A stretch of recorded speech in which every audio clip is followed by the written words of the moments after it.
మీ క్లచ్ని ఎప్పుడు కూడా మీరు ఇలా ప్రెస్ చేస్తున్నారు కదా, క్లచ్ చూడండి, ఇలా ప్రెస్ చేసేటప్పుడు ఇంకోండి ఈ పార్ట్ ఏదైతే ఉందో ఈ విధంగా ప్రెస్ చేయాలి.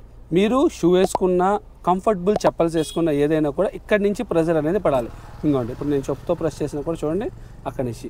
దానివల్ల మీరు క్లచ్ రిలీజ్ చేసేటప్పుడు ఆ బైట్ పాయింట్ దగ్గర వెయిట్ చేయడానికి కానీ బలం కానీ నొక్కడానికి కావాల్సిన బలం కానీ అదంతా కరెక్ట్గా సరిపోతుంది.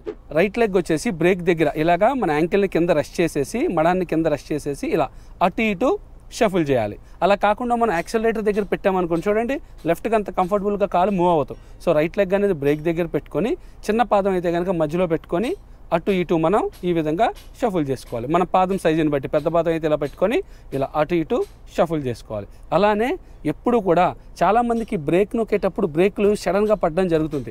దానికి కారణం ఏంటి అంటే మనం ఎప్పుడు బ్రేక్ నొక్కినా కూడా ఆ ప్రెజర్ని మనం ఫీల్ అవ్వాలి.